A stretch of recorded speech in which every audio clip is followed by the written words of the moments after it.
This afternoon we are going to touch upon a social subject which is terrible subject. I think it is the worst subject of all the subject or worst kind of dilemma that India actually face. I think it is worse than COVID, it is worse than penury in India, it is worse than corruption, it is worse than population explosion, it is worse than anything, worse than the crime, or worse than the political crime, and worse than the kleptocracy, corporate kleptocracy, every single thing you put together. And this one dilemma can actually beat everything, worse than all the problems of India put together. And this problem is panhandling, the beggars in India. Title I've given is India, a nation of beggars. Now there are only three nations there that I have seen: India, Pakistan, and Bangladesh. These three communities are actually coming from the same gene pool. So these three nations that you will find beggars. Few beggars you will find in Sri Lanka or other nations, but they have been controlling it and they don't allow. But if you go to Middle East, total beggars are actually picked up by the police, and for 3-4 hours they are actually kept under the custody, and after that, they just let them go with the promise that they are not going to beg. America, same way. Europe, same way. Canada, Australia, same way. Over there, it is kind of illegal. Police will actually stop this kind of person and take that person in custody or rebuke the person in a very harsh word on the road, and make sure that this person never actually shows his face on the street panhandling. But why in India? Beggars are not actually beggars, and they don't have any reason to beg. But it is the people of India, Indian people. We are sentimental. We are very emotional. We shed tears. When we see someone in any kind of misery, we always, go out of our way to help. But we don't realize that that person is genuine or that person is fake. And 99.99% or I would say 100% beggars in India are all fake. They're actually cashing in on our sympathy, our emotion, our sentimentality. We create incentives for the beggars. Wherever the beggars are, there be create incentives. America has plenty of homeless people. The homeless people beg on the street, and the study was conducted about a year ago, and that study revealed that each beggar makes $35 per hour. Begging on the street, $35 per hour. I spent 20 years and I never made $35 per hour. And without tax, without Social Security. So look, when you have incentives like that, who would work? Lots of people would like to become homeless despite having a home. They will wear all the shabby clothes, disheveled hair, dirty body, and they will spend all day on the road and they make $300-400 US. Nighttime they can go back to their home, take bath, change clothes, and relax in their apartment. They don't have to go to work. There's no boss, no any kind of deadlines, no any kind of pressure, no any kind of taxes, no social security tax. Look, if you give incentives, the people are definitely going to take them. Everyone loves incentives. So I have actually carved 3 points over here. The first point is beggars are the creation of sentimental masses. Indian people are religious. Elderly Indians are very humble. They're very pious. They are God-fearing, and when they see someone in that kind of, pseudo look that the person is very much in trouble and doesn't have anything to eat and he doesn't have any good clothes to wear. When we see just outwardly appearance of the person and we decide that the person is in a great need, he's in a great tragedy, and we shell out 5 rupees, 10 rupees, nothing. If the person can get 20 foolish people like us, absolutely idiotic, sentimental fool like us, 20 people, he can have 200 rupees per day. Easy, without working. Other people will be breaking their backs. You and me, we break our back to make 400-500 rupees a day, and this person actually make 400-500 rupees a day going from place to place and person to person and the premise to premise. Why he is successful? Because we are full. Most probably Tennyson has said that we are sentimental fool.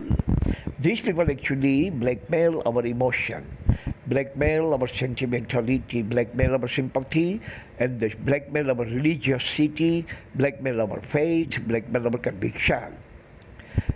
We foolishly believe that when we help beggars, God will be very propitiated and will be very happy and he will be pleased. But on the contrary, God doesn't like this. Most of the religion prohibit both, neither beg nor help the beggars. Neither help panhandlers nor panhandlers should do any kind of panhandling.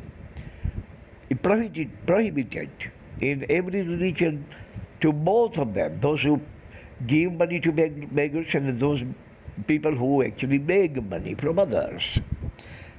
Point number 2 is they are not beggars, but they are muggers who are greedy, not needy. They are not beggars, but they are mugger. Mugger means who is a looter. He actually loots in a pseudo outwardly appearance of beggar. He loots us by looking like beggars. In America, they loot you by showing you the gun. In most of the Asian and other cities, they will loot you by showing you the dagger, big knife. But these people, they don't have to carry gun, they don't have to carry sticks, they don't have to carry cane, they don't have to carry even a knife.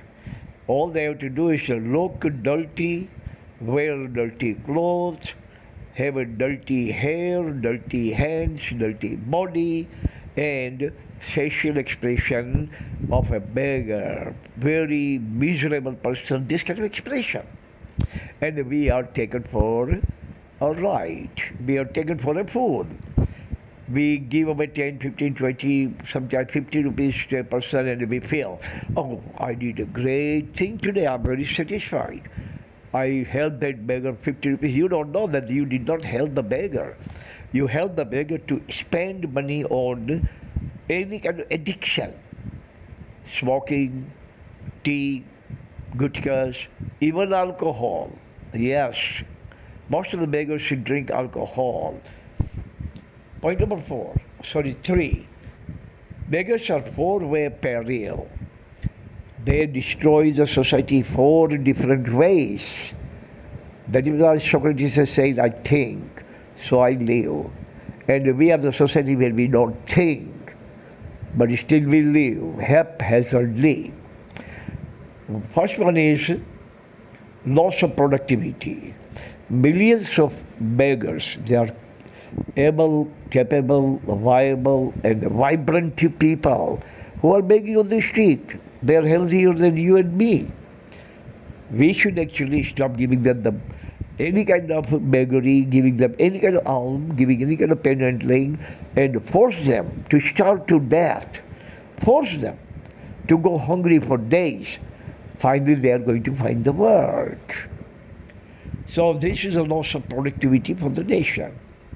Number 2, malign the image of the nation. They actually give bad name to our nation, smear the image of the nation, malign the image of the nation. Everybody was saying, don't go to India, there are nothing but beggars, beggars, beggars. I have seen at Gateway of India in Bombay, there are less tourists, more beggars. They are abused, beggars are abused by the foreigners, they are abducted by the foreigners, they are made sex slaves in the foreign countries. But who cares? Parents care about money. If you care about money more than anything else, then remember, guys, you are not going to pay attention to morality, pay attention to ethics, pay attention to honesty, pay attention to anything. You will be willing to do anything and willing to dance. Any dance for money. Number three is public charge. They actually depend upon the taxpayer, depend upon you and me. They are actually getting food on our expense, they are buying clothes, they are living in a home, they pay for the light bill, this, that, whatever the expense. If they are sick, they go to the hospital. And usually you will see beggars would have number of kids.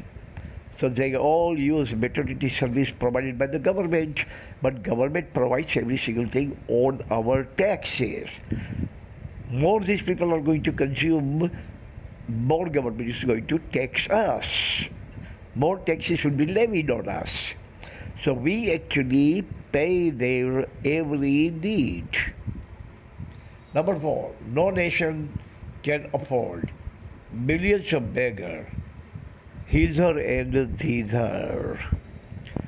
Not even the worst nation in Africa or worst nation anywhere else can actually afford this kind of blot on the nation, this kind of stigma on the nation, this kind of kalank on the nation. They have all other things. They have crime rate high, they have corruption, they have all kinds of other vices and other criminalities, but they don't have one thing, that is panhandling. They have no beggary. No beggars are there. The nations are absolutely, positively clean of beggars. And that is the most important thing that we should do, that people should stop it. You don't need government to do that. You don't need Albert Einstein to come and tell you, or Gandhiji to come and solve the problems. You can solve, we can solve. Masses of India can solve this problem by not giving even a penny to these greedy beggars. They're avaricious beggars. Look, where I live, you can turn to any corner and you're going to find the beggars. Elderly folks in their 70s, 80s, they can hardly move. When I leave early in the morning at 8 o'clock, I have seen so many times that their grandsons carry them in the lorry and bring them over here near our mosque and put them on the corner of the mosque. Dadima, instead of staying at home, you stay outside. You will enjoy, you will relax, and on top of that, you will get, couple of ₹100. There are lots of foolish live over here in this area. In Bombay, there are organizations. Believe me, if you don't believe me, then go to Google. There are organizations who have a couple of 100 beggars. Every morning, they put the beggars into the van and put them on the corner of the street, and evening time they would come and pick them up again. And whatever the money they have made, they're going to keep it in the return. They're going to provide them food and shelter and clothes. So no, this is a business. This is an economy. And this is very lucrative economy on top of that. And that is small beggars we are talking about. Big beggars, if you want to hear, big beggars are sitting over there in the temple and the shrine and the dargah and masjid and all that. You will be surprised to hear that income of Ajmer is 5,000 crore rupees. Income of Balaji is 8,000 crore rupees. an income of every small dargah in every corner. They make 400-500 rupees every single day. And that is why whole family serves the dargah. These masters are not going to serve their parents. Yes, these bastards are not going to serve their parents, but they will serve Dargah, Khaja and the Balaji and all that because there are incentives. So you remember, even animals can be tamed by providing incentives. That's all the time we have. Thank you very much for listening.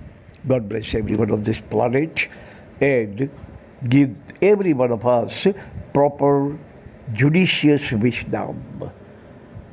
Bye.